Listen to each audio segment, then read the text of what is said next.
Rahasia Yakub, angkatlah mukamu dan lihatlah. Ya, tujuan firman Tuhan hari ini disampaikan adalah kita mau belajar hari ini satu polanya Tuhan. Katakan pola atau prinsipnya Tuhan yang Tuhan mau ajarkan buat kita dan kita bisa aplikasikan setiap hari di dalam hidup kita, saudara. Dan prinsip ini seringkali juga diambil oleh dunia sekuler, tapi sesungguhnya prinsip ini asalnya daripada Alkitab yang saudara pegang, saudara. Amin. Alkitab kita itu sangat kaya, saudara, tapi kadang-kadang diambil oleh dunia sekuler, bahkan juga oleh aliran New Age, dan diambil itu sebagian, saudara. Nah, kita akan belajar sungguh-sungguh sehingga kita bisa mempraktekkan apa yang kita pelajari ini sungguh-sungguh sesuai dengan kebenaran firman Tuhan, sehingga kita akan diberkati, saudara. Nah, mari kita buka firman Tuhan ya di dalam Kejadian pasal yang ke-31, saudara. Kejadian pasal 31 ayat yang ke-10 sampai ke-12 ya. Saya akan bacakan buat kita. Pada satu kali pada masa kambing domba itu suka berkelamin, maka aku bermimpi dan melihat. Katakan bermimpi dan melihat. Bermimpi dan melihat bahwa jantan-jantan yang menjantani kambing domba itu bercoreng-coreng, berbintik-bintik dan berbelang-belang. Ayat 11, dan malaikat Allah berfirman kepadaku dalam mimpi itu, Yakub. Jawabku, ya Tuhan. Ayat 12, lalu ia berfirman, angkatlah mukamu dan lihatlah. Bahwa segala jantan yang menjantani kambing domba itu bercoreng-coreng, berbintik-bintik, dan berbelang-belang, sebab telah kulihat semua yang dilakukan oleh Laban itu kepadamu. Jadi ini adalah kisah bagaimana Tuhan itu memperbesar kapasitas hidup Yakub, saudara. Seberapa banyak kita mau hidup kita diperbesar kapasitasnya. Menghadapi tahun-tahun yang sulit, menghadapi masa-masa yang sulit, menghadapi situasi dan keadaan yang sulit. Saya percaya kita tidak bisa hanya mengandalkan kekuatan kita, kita mesti mengalami kapasitas yang diperbesar, saudara. Tapi kita akan belajar sama-sama pagi hari ini, apa kata firman Tuhan tentang hidup Yakub dan rahasia kunci hidup Yakub, bagaimana kapasitasnya diperbesar, dan itu juga bisa kita aplikasikan di dalam hidup ini. Nah, saya akan cerita dulu latar belakang tentang siapa Yakub itu. Sebenarnya kita udah tahu Yakub. Yakub ini adalah salah satu bapak leluhur orang Israel. Kalau kita ke Israel, mereka selalu bilang bapak leluhur kita adalah Abraham, Ishak dan Yakub. Abraham, Ishak dan Yakub. Mereka selalu banggakan bahwa bapak leluhur mereka, Allah mereka adalah Allah Abraham, Ishak dan Yakub. Ya, dari ketiga orang ini, Abraham, Ishak dan Yakub, kalau menurut saudara kira-kira yang mana yang paling kacau hidupnya? Abraham kira-kira hidupnya kacau tidak? Kacau tidak? Abraham, bapak orang percaya, bapak orang benar, hidupnya kacau juga, saudara. Dia pernah tipu, ya. Dia pernah tipu 2 kali, saudara, yang ketahuan. Dia pernah tidak taat juga sama Tuhan. Tapi ya, dia orang benar, saudara. Ishak pernah tipu tidak? Ishak itu pernah tipu, saudara. Makanya Alkitab kita itu berisi buku-buku yang telanjang yang menceritakan tokoh-tokoh hebat dalam Alkitab, kelemahan dan kegagalan mereka juga, saudara, bukan hanya keberhasilan. Ya. Tapi saudara, kalau Yakub ini bukan hanya dia sekali 2 kali. Dari namanya saja Yakub itu artinya apa? Penipu, tukang tipu. Bayangkan dari lahir sudah disebut tukang tipu, saudara. Bahkan dia lahir itu, saudara, di kandungan dikatakan dia pegang tumit kakaknya. Dia mau kasih jatuh dia pun kakak. Saudara, ada istilah bilang gini, wah, tidak senang orang berhasil. Kalau ada orang berhasil kasih jatuh dia. Saudara, Yakub itu sejak dari kandungan, ya, bahkan dia lahir, dia sudah dikasih nama tukang tipu, saudara. Dan itu sungguh-sungguh terjadi dalam kehidupannya. Dia tipu siapa? Yang pertama dia tipu kakaknya, betul? Kakaknya dia tipu dengan dia mau tukar itu hak kesulungan. Dia bilang ini, kasih lu hak kesulungan, pi beta kasih lu sup kacang merah. Akhirnya Esau ya tidak terlalu peduli, sudah, yang penting makan dulu, itu hak belakangan. Akhirnya dia tipu. Yang kedua, dia bukan cuma tipu Esau, dia tipu dia pun papa sendiri. Dia tipu dia punya bapak, bapaknya Esau, Esau dan Yakub itu namanya siapa? Ishak. Ishak itu sayang sama siapa? Esau. Mamanya Yakub sayang sama siapa? Yakub. Jadi ini keluarga bukan keluarga harmonis loh saudara. Ini keluarga yang berantakan sebenarnya. Akan ada blok sana, blok sini. Ada blok papa, ada blok mama. Tapi saudara, waktu Ishak mau memberkati Esau, saudara tahu, Yakub tipu lagi. Dia waktu Esau pergi berburu, Yakub itu kan Ishak matanya udah rabun. Yakub pakai bajunya Esau. Jadi dia pura-pura jadi Esau. Ishak tidak bisa lihat. Ishak bilang gini, dari segi bau ini Esau. Tapi suara Yakub. Dia mau memberkati, sebenarnya dia sudah agak ragu-ragu. Tapi karena Yakub bilang ini Esau, akhirnya dia memberkati saudara. Dan waktu dia memberkati dia kena tipu lagi dari dia punya anak sendiri saudara. Dan waktu Esau dengar seperti itu, Esau marah sekali. Dia mau bunuh ini Yakub karena dia tukang tipu. Dan singkat cerita Yakub lari karena takut sama Esau. Dan Yakub pergi ke sebuah tempat namanya Betel. Dan di Betel itu dia ketemu Tuhan. Saudara tahu respon daripada Tuhan? Ya, respon daripada Tuhan buat Yakub. Tuhan bilang apa? Aku menyertai engkau Yakub. Sama seperti aku menyertai Abraham, Ishak. Aku juga menyertai engkau. Saudara tahu kita bisa lihat anugerah Tuhan di sini saudara. Yakub ini hidupnya kacau. Yakub ini hidupnya hancur-hancuran. Dia tukang tipu sana sini. Tapi kalau orang itu ada dalam perjanjian, Yakub ini ada dalam perjanjian karena Abraham. Perjanjian itu lebih kuat daripada segala situasi yang ada di dalam hidup Yakub. Kalau saya jadi Tuhan, lu baru tipu, lu mau lari gimana? Tapi Tuhan tidak katakan gitu. Kalau saudara baca nanti kisahnya, aku akan menyertai engkau sama seperti aku menyertai Abraham. Aku akan memberkati engkau. Dia ulangi janjinya kepada Abraham. Dan Yakub bilang gini, Tuhan kalau engkau menyertai aku akan kasih 1/10 kepadamu Tuhan. Dan singkat cerita dia pergi. Dan dia pergi sampai kemana saudara? Dia lari kemana? Lari ke Laban. Siapa Laban itu? Siapa? Pamannya, saudaranya Ribka, adiknya Ribka. Nah saudara tahu sampai di Laban, sang tukang tipu ini ketemu masternya tukang tipu saudara. Yakub ini tukang tipu, tapi dia ketemu dengan tukang tipu punya kepala saudara. Saudara, di sini kita bisa belajar. Kadang-kadang untuk merubah sikap kita yang keliru, Tuhan itu tidak harus langsung, kamu berubah. Tapi Tuhan akan pertemukan kita dengan orang-orang yang punya kelemahan yang sama dengan kita. Bahkan lebih besar dari itu sampai kita bilang, wih ini orang bikin menyebalkan. Ternyata kita juga sama. Akhirnya ya sudah saya mau berubah karena ternyata tidak enak ketemu orang seperti itu. Ada yang seperti itu? Yakub dipertemukan dengan tukang tipu yang lebih besar. Nanti kalau saudara lihat ya. Laban ini saudara, dia tipu Yakub ulang-ulang saudara. Nah dia tipu pertama bagaimana? Yakub bilang ini. Dia sampai di Laban, ya kan perkenalan. Akhirnya Yakub jatuh hati dengan anaknya Laban. Namanya siapa? Rahel. Yang cantik yang mana? Rahel. Dikatakan Lea itu matanya seperti kurang bersinar. Atau tidak tahu, ada penafsiran bilang matanya seperti juling kah? Atau matanya mata kero kah? Atau matanya seperti apa? Tapi mukanya seperti tidak menarik begitu. Jadi Yakub dia tertarik sama Rahel dan kemudian dia bilang sama Laban. Ya, Laban bilang kalau kamu mau sama beta pu anak, nah kamu harus kerja sama saya. Kamu kerja 7 tahun. Ya. Dan akhirnya apa singkat cerita? 7 tahun karena cinta menjadi seperti 7 hari. Saya pernah jatuh cinta di tempat ini. Kekuatan cinta itu luar biasa loh saudara.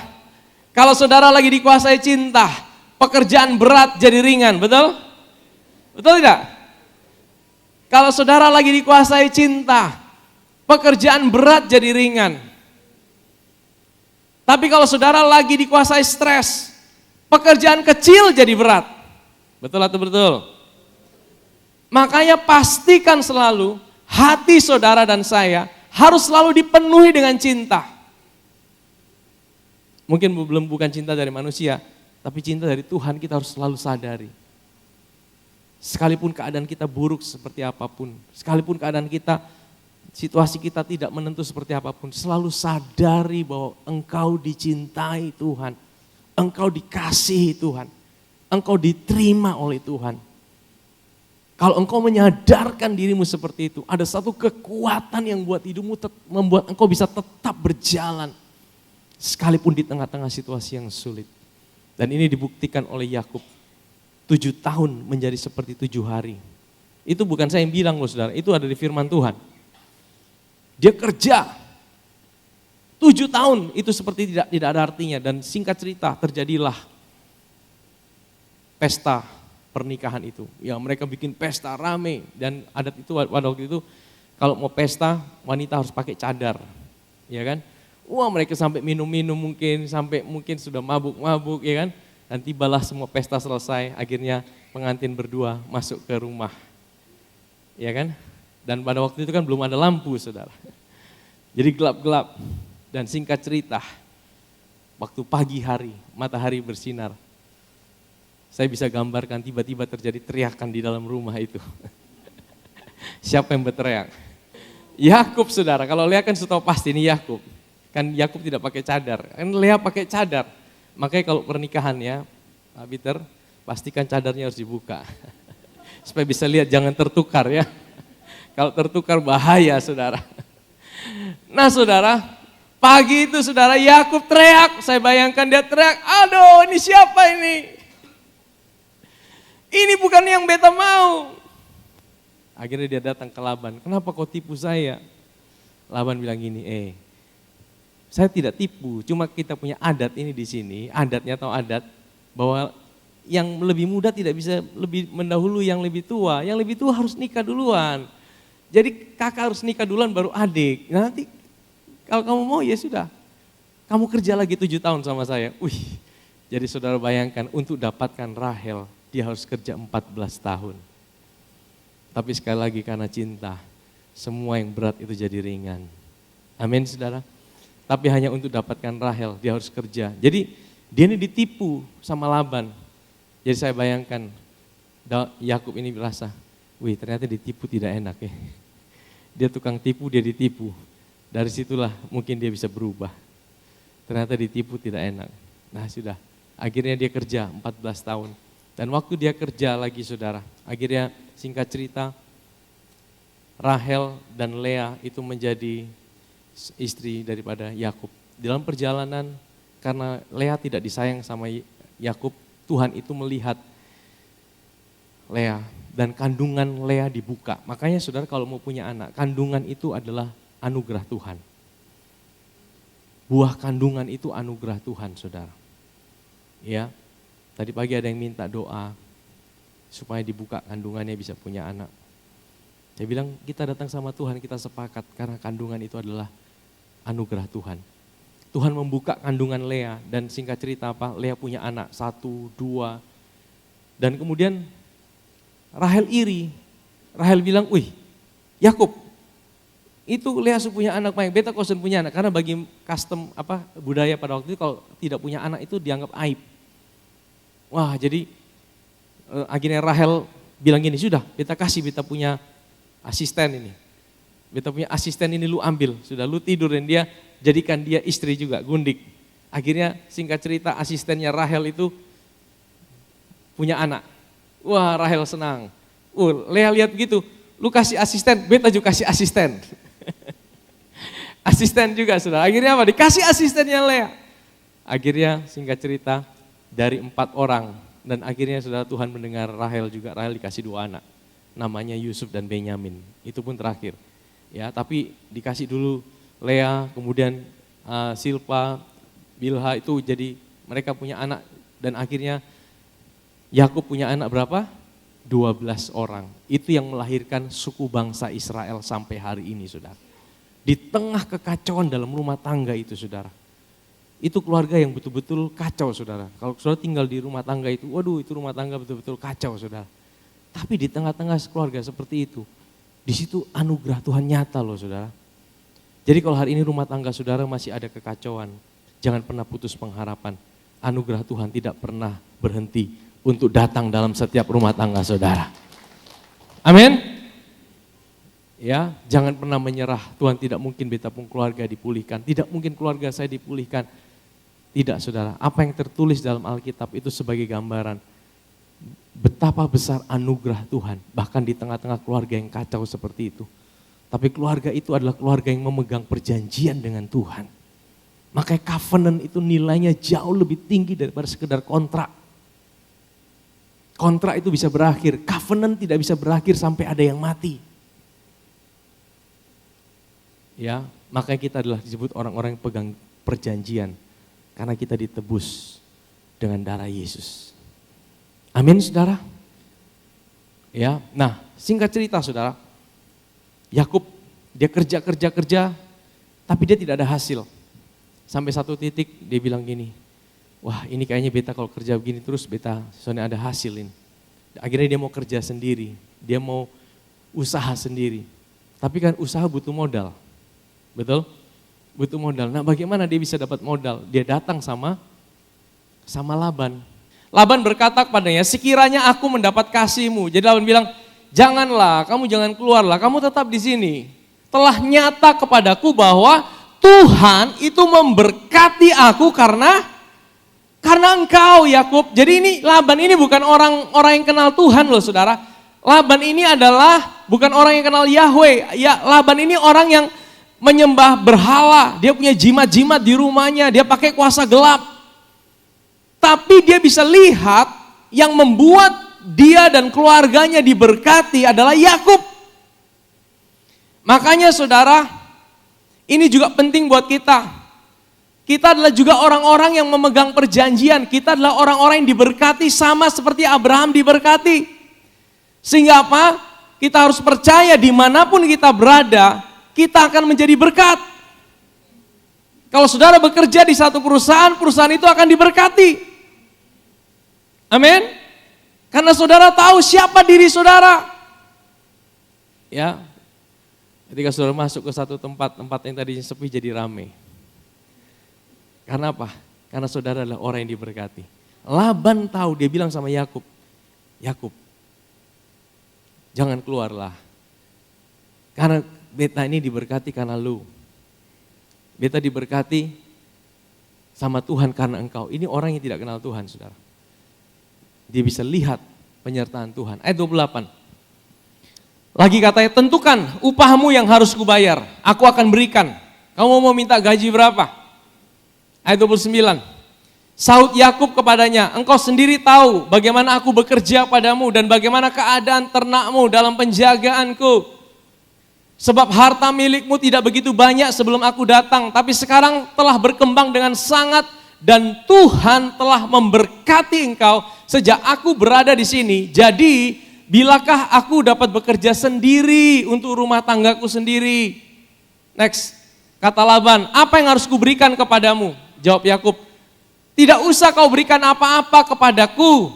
Aku mau lagi mengembalakan kambing dombamu dan menjaganya. Asal engkau mengizinkan hal ini kepadaku. Apa itu? Ayat 32.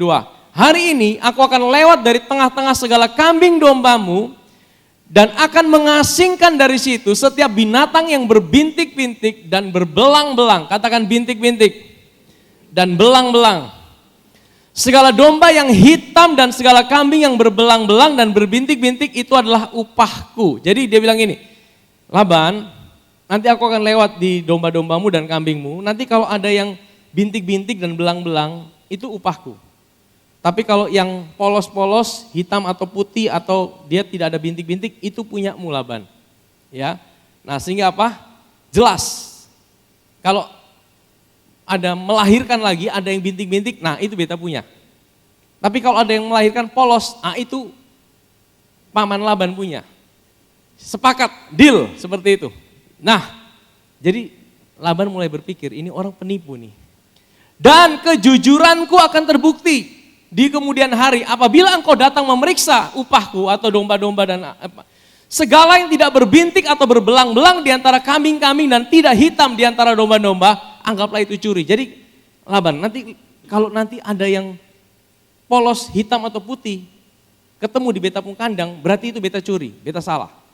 Beta berani disangsi, dihukum. Kira-kira begitu. Jadi sudah tahu caranya bagaimana? Laban ini mulai pikir, dia bilang, wih ini kalau gini, kita beta sudah perlu tipu dia lagi. Ini penipu kena tipu ini dia. Karena apa? Saudara bayangkan ya, nanti saya lihat itu yang bintik-bintik dipisahkan jaraknya 3 hari. 3 hari perjalanan. Jadi yang Laban punya itu sisa itu yang betul-betul yang hitam dan putih. Itu yang dikasih makan sama Yakub dijaga. Nanti anaknya itu nanti kalau ada yang hitam putih, baru itu jadi punyanya Yakub. Nah saudara bayangkan, secara genetik tidak mungkin saudara. Dan Laban tahu tidak mungkin hitam dan putih bisa lahirkan bintik-bintik dan belang-belang. Jadi Laban pikir ini orang bodoh ini. Jadi Laban takut dicurangi, Laban bilang gini, sudah yang bintik-bintik kasih pisah 3 hari perjalanan. Karena Laban tahu takutnya ini Yakub curang, dibuat selingkuh. Saudara tahu selingkuh? Yang domba-domba itu dikasih campur sama domba-domba. Nah akhirnya lahir yang bintik-bintik. Jadi Laban tidak mau kena tipu, dia bilang gini, kasih perjalanan 3 hari, ketemu kandang lu punya di sana, jauh-jauh sana, mungkin di 3 hari di Soe sana. Ya kan? Nah secara logika Laban untung. Laban bilang, beta sudah perlu tipu dia kena tipu diri sendiri. Iya kan? Tapi saudara tahu, kita akan lihat kisahnya. Disinilah kita akan lihat kuncinya saudara. Sekalipun dunia melihat tidak mungkin untung. Sekalipun dunia lihat tidak mungkin berkembang. Sekalipun dunia lihat tidak mungkin berhasil. Tapi kita akan lihat kuncinya saudara. Bagaimana Yakub bisa mengalami kapasitasnya diperbesar. Sekalipun secara logika tidak mungkin. Laban bilang, oke, baik. Jadi seperti perkataanmu itu. Ayat 35. Lalu diasingkanlah pada hari itu kambing-kambing jantan yang bercoreng-coreng dan berbelang-belang. Dan segala kambing yang berbintik-bintik berbelang-belang. Segala ada yang warna putih pada badannya. Segala yang hitam di antara domba. Diserahkan semuanya kepada anak-anaknya. Jadi dibagi.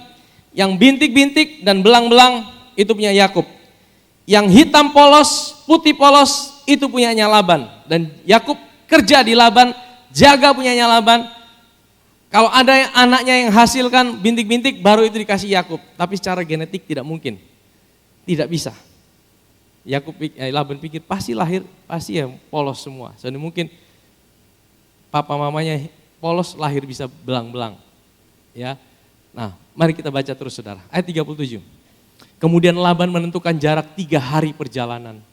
Jauhnya antara dia dan Yakub. Maka tetaplah Yakub menggembalakan kambing domba yang tinggal itu. Yakub yang pelihara itu kambing dombanya Laban.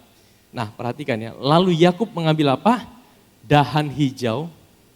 Jadi kayu itu, pohon itu ada kayunya, tongkatnya, dipotong sama Yakub.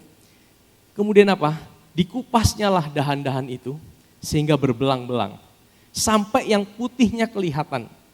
Ia meletakkan dahan-dahan yang dikupasnya itu dalam palungan. Palungan itu apa? Tempat minum. Kemana kambing domba itu datang minum. Sehingga tepat di depan kambing domba itu, adapun kambing domba itu suka berkelamin pada waktu datang minum. Next. Jika kambing domba itu berkelamin dekat dahan-dahan itu, maka anaknya apa? Bercoreng-coreng, berbintik-bintik dan saudara ada yang sarjana peternakan di tempat ini? Ada yang belajar peternakan? Ini ilmu dari mana ini? Ada ilmu ini, kalau mau lahirkan yang bercoreng-coreng harus pakai pohon dikerat, taruh di depan tempat makan, lahirnya jadi coreng-coreng, ada? Tidak ada ilmu seperti ini saudara, ini ilmunya Tuhan.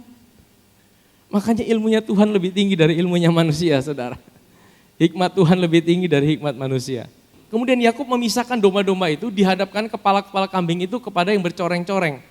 Dan segala yang hitam di antara kambing domba Laban, demikianlah ia beroleh kumpulan hewan baginya sendiri dan tidak di tempatnya pada kambing domba Laban. Jadi waktu ada kambing domba mau berkelamin di tempat minum, dia kasih itu. Ya, kasih itu kayu yang udah dipotong-potong itu. Tapi kalau ada kambing domba yang lemah, nah next. Dan setiap kali apabila berkelamin kambing domba yang kuat, kan Yakub yang jaga, dia tahu mana yang kuat, mana yang lemah. Dia tiap hari di situ, dia tahu mana yang sakit-sakitan, mana yang sehat. Kalau yang kuat, dia kasih itu dahan di depan mata kambing domba. Supaya apa? Berkelamin dekat dahan itu. Ayat 42. Tapi apabila datang kambing domba yang lemah, yang sakit-sakitan, yang sudah mau mati, ia tidak meletakkan dahan-dahan itu. Jadi apa? Hewan yang lemah untuk Laban dan yang kuat untuk Yakub. Jadi yang lemah melahirkan yang lemah. Jadi yang polos, hitam dan putih polos, itu yang lemah-lemah. Kasih buat Laban, itu pun sedikit. Dan Yakub tahu, dia kasih yang itu coreng-coreng itu di tempat makan yang banyak, itu punya Yakub semua, saudara. Luar biasa tidak, saudara? Ayat 43. Maka sangatlah bertambah-tambah harta Yakub dan ia mempunyai apa? Banyak kambing domba, budak perempuan dan laki-laki, unta dan saudara, kita juga percaya janji Tuhan buat Yakub juga buat kita. Saudara, kita mau bertambah-tambah harta kita. Oh, tidak ada ya Tuhan. Yang tidak ada kasih saya Tuhan. Yang mau tetap dalam kemiskinan biar saja. Loh, ini janji Tuhan buat Yakub. Itu juga janji Tuhan buat saudara. Amin, saudara. Maka sangatlah bertambah-tambah harta Yakub dan ia punya banyak kambing domba, budak perempuan dan laki-laki, unta dan keledai. Yakub mengalami kapasitasnya diperbesar. Kapasitas diperbesar bukan hanya bicara harta. Ada orang punya banyak uang tapi hidupnya hancur-hancuran. Itu juga bukan berkat, saudara. Tuhan tidak mau seperti itu. Tuhan mau kita balance. Tapi juga Tuhan tidak mau kita hidup dalam kemiskinan. Amin. Dia mau saudara diberkati. Ya. Nah, kita akan belajar kuncinya. Saya belum masuk di kuncinya, saudara. Coba kita lihat di pasal 31. Nah, kita baru akan masuk di kuncinya, saudara ya. Pasal 31. Ayat yang pertama.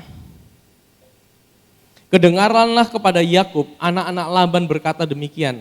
Yakub telah mengambil segala harta milik ayah kita dan harta itulah ia membangun segala. Apakah Yakub mencuri harta Laban? Tidak, saudara. Yakub tidak mencuri. Karena yang diambil itu yang betul-betul yang belang-belang dan bintik-bintik. Bukan yang polos, bukan yang hitam, bukan yang putih, tapi yang bintik-bintik. Lagi kelihatan kepada Yakub dari muka Laban, muka Laban sudah berubah. Laban tidak lagi seperti yang sudah-sudah. Tadinya Laban mungkin wah ceria, senang dengan Yakub, tapi mukanya mulai asam. Lalu berfirmanlah Tuhan pada Yakub, pulanglah ke negeri nenek moyangmu dan kepada kaummu dan aku akan menyertai engkau. Sesudah itu Yakub menyuruh memanggil Rahel dan Lea untuk datang ke padang ke tempat kambing dombanya. Dia panggil ibu istri. Lalu ia berkata kepada mereka, telah kulihat dari muka ayahmu bahwa ia tidak lagi seperti yang sudah-sudah. Tapi Allah ayahku apa? Jadi yang memberkati Yakub apa? Tuhan. Tuhan itu yang memberkati Yakub. Bukan kepandaiannya, saudara. Ya. Ayat yang ke-6, juga kamu sendiri tahu bahwa aku telah bekerja sekuat-kuatku pada ayahmu. Tapi ayahmu telah berlaku curang kepadaku dan telah berapa kali? 10 kali mengubah upahku. Saudara mau kalau kerja 10 kali dirubah terus. Hari ini bilang gaji sekian, nanti dirubah gajinya jadi sekian. 10 kali loh, saudara. Ada yang mau seperti itu? Yakub mengalami seperti itu. Dia penipu ketemu penipu ulung, saudara. Tetapi Allahku tidak membiarkan dia berbuat jahat padaku. Apabila ia berkata, perhatikan ya, ini kita baru masuk akan kuncinya di sini. Apabila ia berkata yang berbintik-bintik akan menjadi upahmu, maka segala kambing domba itu beroleh anak yang berbintik-bintik. Apabila ia berkata yang bercoreng-coreng akan menjadi upahmu, maka segala kambing domba itu beroleh anak yang bercoreng-coreng. Demikianlah Allah mengambil ternak ayahmu dan memberikannya kepadaku. Perhatikan ayat 10. Pada satu kali masa kambing domba itu suka berkelamin, maka aku bermimpi dan melihat. Saudara, apa bedanya mimpi dan penglihatan? Apa bedanya mimpi dan penglihatan? Kalau mimpi biasanya pada waktu, kalau penglihatan itu biasanya pada waktu terjaga. Ya, makanya firman Tuhan berkata di akhir zaman ini orang-orang tua akan dapat mimpi. Anak-anak muda akan dapat penglihatan, teruna-teruna muda dapat penglihatan. Tapi persamaan dari mimpi dan penglihatan itu apa? Apa persamaannya? Mimpi dan penglihatan itu bicara tentang sebuah gambar atau picture di dalam hidup kita. Mimpi dan penglihatan itu selalu bicara tentang sebuah gambar. Katakan gambar. Apa yang Yakub mimpi, gambar apa yang dia lihat, adegan apa yang dia lihat. Dia lihat apa? Aku bermimpi bahwa jantan-jantan yang menjantani kambing domba itu bercoreng-coreng dan berbintik-bintik dan berbelang-belang. Ayat 11, dan malaikat Allah, kalau saudara temukan kata malaikat Allah huruf besar, itu adalah Tuhan Yesus yang ada di perjanjian lama. Dan malaikat Allah berfirman kepadaku dalam mimpi itu, Yakub, ya jawabku, ya Tuhan. Lalu ini mimpi nih, lalu ia berfirman, angkatlah mukamu dan lihatlah. Apa yang dia lihat?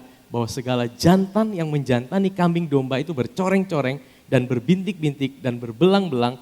Sebab itulah kulihat semua yang dilakukan Laban kepadamu. Saya mau tanya, waktu dia dapat mimpi, dia sudah dapat belum? Dia sudah dapat belum? Mana lebih dulu? Mimpinya dulu atau dia dapat? Mana lebih dulu?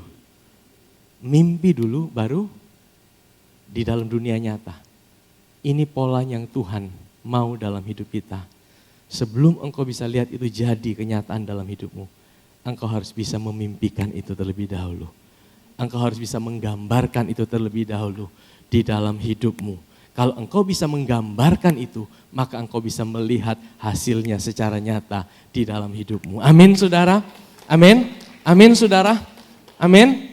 Jadi saudara tahu bagaimana Yakub bisa dapat ide untuk bikin itu, kayu itu.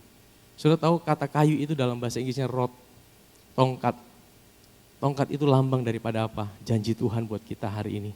Di dalam Mazmur 23, gadamu dan tongkatmu itulah yang menghibur aku. Jadi untuk kita bisa dapatkan gambaran yang benar. Jadi sebelum engkau melihat situasimu terjadi seperti apa yang engkau harus bisa membayangkan terlebih dahulu. Tahukah saudara bahwa manusia itu diciptakan oleh Tuhan dengan otak kanan dan otak kiri.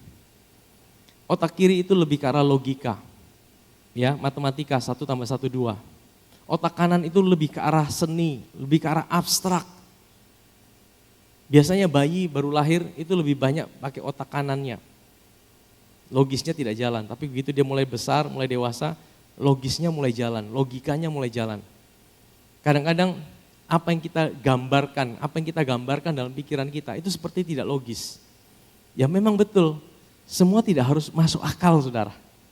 Karena selalu gambaran yang Tuhan kasih buat kita itu selalu jauh lebih besar daripada apa yang kita alami dalam hidup ini. Aplikasinya buat kita hari ini saudara. Mungkin engkau sedang sakit. Kalau engkau sakit yang kau lihat apa? Tubuhmu sakit. Tapi apa janji Tuhan buat hidupmu? Oleh bilur-bilurku engkau sudah sembuh, betul? Itu janji Tuhan. Nah, gambaran apa yang mau engkau tampilkan dalam pikiranmu? Kalau engkau selalu menampilkan, ya saya sakit, saya tidak mungkin sembuh. Maka apa yang kau gambarkan, itu yang akan kau alami. Tapi kalau engkau bisa menggambarkan janji Tuhan buat hidupmu, bahkan sebelum engkau lihat hasilnya. Engkau belum lihat belang, engkau belum lihat bintik, yang kau lihat adalah hitam dan putih. Tapi waktu engkau dapat mimpi, engkau bisa lihat itu, belang dan bintik, maka itu akan terjadi dalam hidupmu. Nah, saya ingin membawa kita mengerti ada polanya Tuhan yang bisa kita praktekkan, aplikasikan di dalam kehidupan kita sehari-hari. Sebelum kita bisa melihat janji Tuhan itu terjadi dalam hidup ini secara nyata, kita harus bisa melihatnya dulu di alam roh kita. Kita harus bisa melihatnya di alam imajinasi kita karena itu yang Tuhan kasih buat saudara dan saya. Alkitab kita adalah buku tentang gambar-gambar. Alkitab kita bukan buku cuma tentang tulisan-tulisan yang mati. Waktu saya cerita sama saudara tentang kisah Yakub, di dalam imajinasi saudara, kalau saudara perhatikan, saudara mulai bentuk sebuah adegan-adegan, sebuah gambar-gambar. Amin saudara. Alkitab kita adalah isinya tentang gambar-gambar, kisah-kisah. Makanya kenapa kita selalu menceritakan tentang Yesus. Karena waktu engkau dengar tentang Yesus, engkau tahu siapa dirimu, engkau tahu identitasmu, Engkau tahu hari ini siapa dirimu dalam Kristus. Dan engkau tahu janji-janji Tuhan yang Tuhan berikan buat hidupmu melalui karya Kristus. Amin saudara. Dan itu yang mesti terus kita gambarkan. Kita aplikasikan. Dan saudara tidak butuh aplikasi yang ada di HP. Aplikasi itu ada di pikiran saudara. Saudara bisa pakai itu setiap hari, setiap saat. Saya kasih tunjuk dalam Mazmur 112. Haleluya. Berbahagialah, dalam bahasa Inggrisnya diberkatilah. Sebenarnya kita tahu kita orang diberkati. Sebenarnya kita tahu bahwa kita adalah orang yang diberkati. Amin. Kenapa kita diberkati? Karena kita orang benar. Pak, saya masih bisa gagal. Betul, masih bisa gagal. Tapi itu bukan identitas saudara. Identitas saudara dan saya hari ini dalam Kristus, kita adalah orang benarnya Tuhan. Bagaimana kita dibenarkan? Karena Yesus mati di atas kayu salib. Dia memberikan kebenaran yang jadi kebenaran kita. Kita menerima anugerah kebenaran. Hari ini kita adalah orang benar. Karena kita adalah orang benar, kita adalah orang yang diberkati. Amin. Itu di dalam alam spiritual. Di alam natural kita melihat banyak tantangan, banyak goncangan, banyak pergumulan. Makanya ini peperangannya di sini saudara. Gambar mana yang mau engkau tampilkan, gambar mana yang mau engkau putar. Memang lebih mudah kita melihat yang kelihatan, betul? Karena yang kelihatan itu lebih men-trigger kita. Dompet kosong kelihatan tidak? Dompet kosong kelihatan saudara. Janji Tuhan oleh bilur-bilurnya kamu udah sembuh kelihatan tidak? Tidak kelihatan, makanya engkau mesti gambarkan. Engkau mesti dengar janji Tuhan.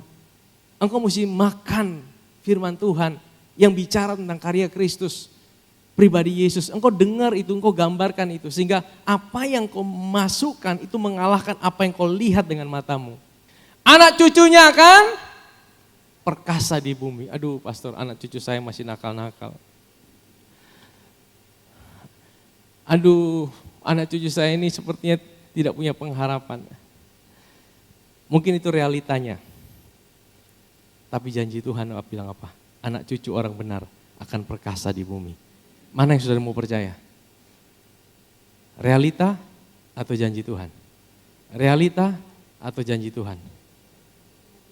Mungkin hari ini anak-anakmu belum seperti apa yang kau harapkan. Tetap percaya janji Tuhan. Aku percaya anak cucu orang benar perkasa. Karena aku orang benar, maka anak cucuku juga akan perkasa. Akan diberkati. Amin saudara. Keadaan dunia lagi gelap. Ya kan? Ada hashtag Indonesia gelap. Jangan ikut-ikutan gelap saudara. Karena kita tahu siapa identitas kita hari ini.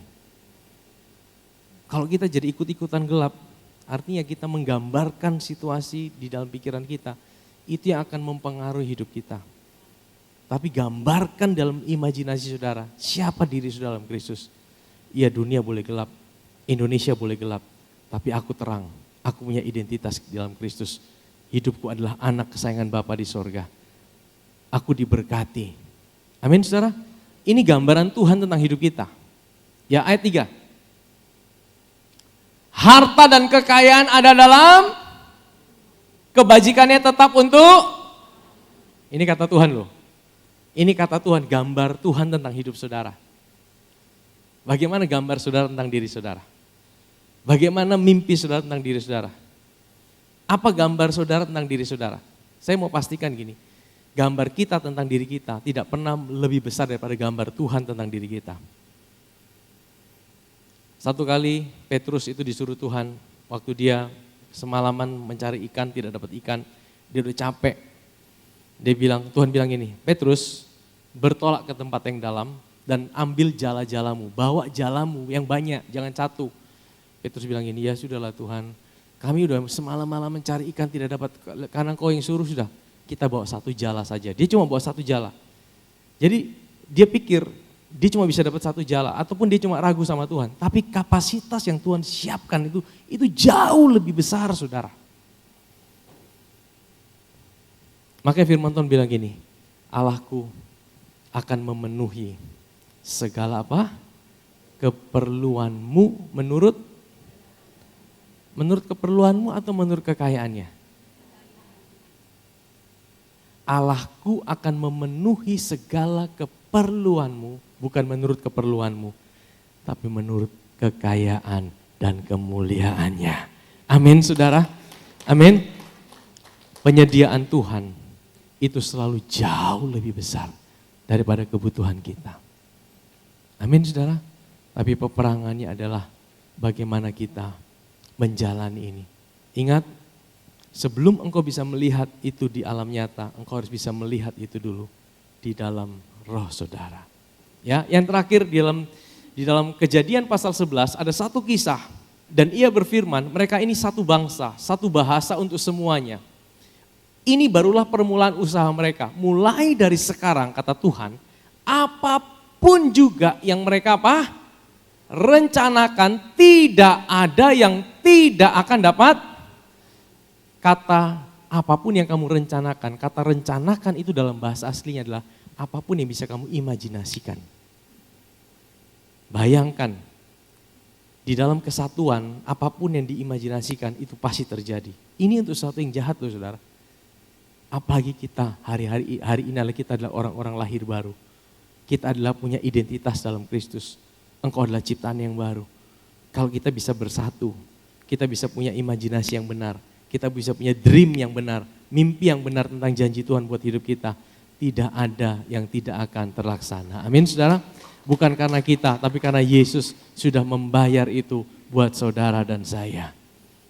Amin saudara. Saya ingin kesaksian sedikit sebagai penutup. Saya minta tim Praise and Worship boleh maju. Saudara tahu, saya baru sadar waktu saya baru lahir baru, umur 21 tahun. Saya dikasih Tuhan satu gambar visi bahwa saya akan menikah umur 25. Waktu saya belum kenal dengan mantan pacar saya hari ini. Saya baru lahir baru lahir baru, saya dapat visi dari Tuhan bahwa saya akan menikah di umur 25 tahun. Dan saya pegang itu, saya bilang, oke Tuhan, saya akan nikah di umur 25 tahun. Dan gambar itu yang saya pegang. Kalau saudara jomblo dapat pasangan itu baik tidak? Baik tidak? Saudara harus tahu mana janji Tuhan, mana bukan janji Tuhan loh. Ya, kalau dapat suami orang, istri orang, nah itu tidak baik saudara. Tapi kalau saudara jomblo, saudara dapat pasangan hidup, itu baik. Karena firman Tuhan bilang tidak baik kalau manusia itu seorang diri saja. Ya, jomblo-jomblo juga saudara ya. Nah, saudara mulai bayangkan dan puji Tuhan itu terjadi. Umur 25 saya menikah saudara. Saya percaya itu bukan karena saya, karena Tuhan yang kasih gambaran itu, visi itu. Saudara yang mau punya anak juga, anak itu berkat anugerah Tuhan. Kalau saudara mau punya anak, saudara mulai lihat ya dalam pikiran saudara, Tuhan terima kasih, aku udah punya anak nih. Aku udah punya, sama seperti Abraham kan, Abraham itu waktu dikasih janji sama Tuhan, dia langsung punya anak? Tidak, dia dirubah namanya dulu. Dari Abraham menjadi Abraham. Abraham itu bapak besar, Abraham itu bapak segala bangsa. Saudara bayangkan, anak tidak ada, tapi bapak segala bangsa. Orang panggil, bapak segala bangsa, bapak segala bangsa. Dia tanya, anaknya berapa? Tidak ada. Artinya apa? Dirubah perkataannya. Perkataan saudara mulai dirubah. Imajinasi saudara mulai dirubah. Apa yang saudara rubah? Saudara mulai gambarkan janji Tuhan buat hidup saudara. Masa depan yang penuh pengharapan, amin. Itu janji Tuhan tidak? Janji Tuhan, saudara mulai bayangkan, saudara mulai gambarkan itu. Saudara tahu hari-hari ini saya sedang gambarkan apa? Di dalam imajinasi saya. Hari ini saya sedang menggambarkan proyek pembangunan gedung gereja kita. Saudara tahu setiap hari saya lihat sudah selesai. Karena saya tahu ini janji Tuhan. Karena saya tahu ini adalah janji Tuhan buat kita. Ini bukan kekuatan saya tidak mampu. Kalau sampai hari ini, bisa sampai tahap ini, saya bilang Tuhan, saya tidak mampu apa-apa. Tapi saya mulai praktekkan, saya lihat gedung itu sudah jadi. Saya lihat, kemarin saya buka di YouTube, saya lihat di YouTube kita, ternyata kita mulai 2021, itu kita mulai gali saudara. 2021 ada dua eksavator, dikasih pinjam sama orang, gratis saudara. Kita mulai gali, saya lihat masih ada sumur di tengah. itu sebagai sebuah tanda bagaimana Tuhan itu menyertai kita. Amin saudara. Dan saya mulai lihat, saya lihat itu sudah jadi, saya lihat itu sudah jadi. Dan doakan kalau tahun ini tidak ada halangan, kita akan mulai pakai di lantai 1 saudara. Ya, tapi setiap hari saya lihat di dalam imajinasi saya, di dalam pikiran saya, dalam mimpi saya selalu lihat itu sudah jadi. Apa yang bisa saudara lihat? Mungkin buat pernikahanmu, mungkin buat rumah tanggamu, mungkin buat anak-anakmu, mungkin buat pekerjaanmu. Lihat janji Tuhan di situ. Dan gambarkan janji Tuhan di situ. Lihat itu. Anak-anakku diberkati Tuhan. Anak-anakku perkasa di bumi. Anak-anakku diberkati berlimpah-limpah. Amin saudara.